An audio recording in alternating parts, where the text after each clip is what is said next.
And looking towards your own story, is that something familiar to you? Absolutely. And I think that I would say probably 90% of PhDs have the deep underlying belief that they're stupid.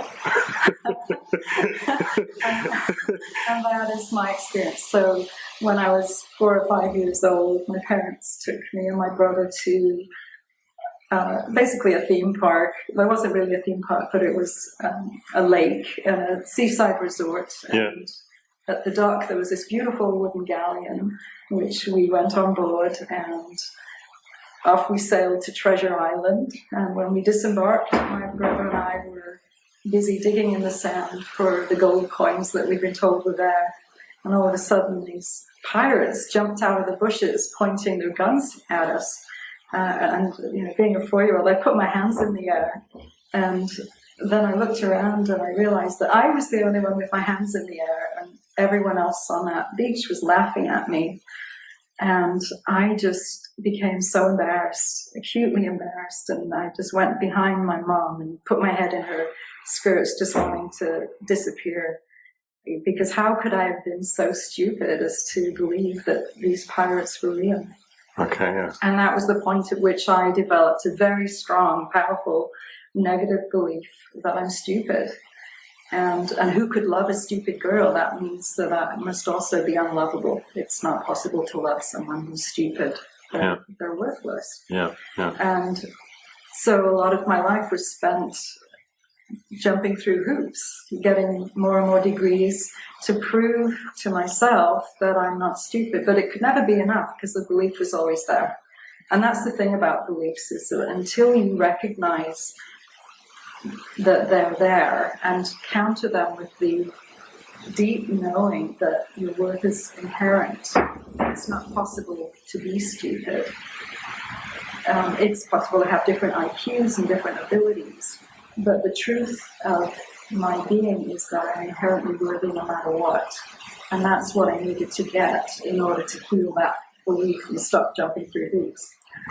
So the only reason that I found that was through doing a 6-step process. I just wanted to say that. So that was what I found as being a very key belief in my life. And probably one of the drivers of chronic depression. And the way that works is that any of the beliefs block love, and you can look at depression as depriving oneself of love. And when you take those beliefs away, when you process those beliefs, depression lifts. And so this is a very powerful antidepressant, actually. When I met Diedrich, who was the therapist that helped us, who developed the 6-step process, I was on antidepressants at the time, and within maybe 3 or 4 weeks, I was off them, and I haven't been on them since. And that's now about 15 years. Wow. When I was on them for years and years before. Okay. So that was a wonderful outcome. In fact, I've often said that my daughter's problems were a gift to our family, to me personally, because of becoming discovering joy, and really then being able to be a source of joy for my family and those around. And of course, introducing the rest of the family to this work really helped us all get to a much better place than we were in before. Okay. And I think that's one of the profound lessons, is that everything that may look like a challenge or something awful is actually a gift in disguise. And we have 2 ways of looking at things. We can either use the situation to confirm our negative beliefs about ourselves, or we can use that same situation to actually heal those negative beliefs. Yeah. And so parenting actually becomes a vehicle for self-healing. Okay, yeah. And I guess you mentioned that in your book, that having problems and stuff, difficulties in your family with your kids, actually is an opportunity. Yeah.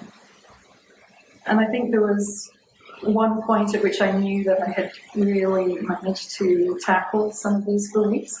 And that was a very challenging situation that I write about in the book, where I was actually driving from a conference back home, knowing that I needed to get home that night because my daughter was home alone and she was still a teenager.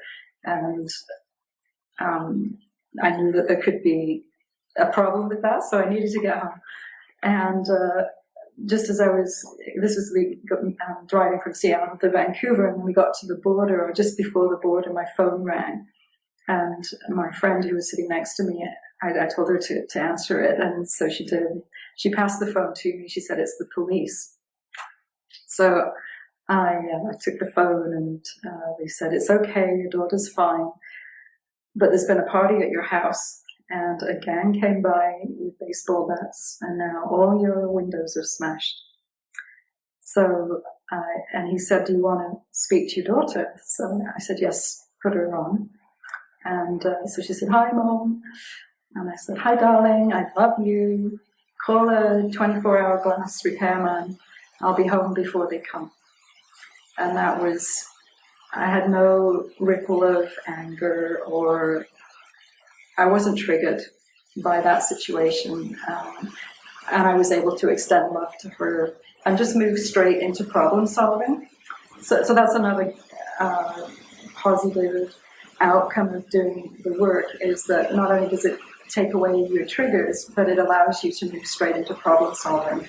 Okay. So if a child is misbehaving, first you process your own reaction to it so that you're at peace, and then it's a problem to be solved. This is just a problem to solve, and everything's neutral. What's the emotion I bring to it? Well, that is coming from who I think I am, what my beliefs are. From what you, as a parent, thinking of yourself. Yeah, which comes from my own childhood. So really, as a parent, you're parenting your own inner child as well as the child that's in front of you. Okay.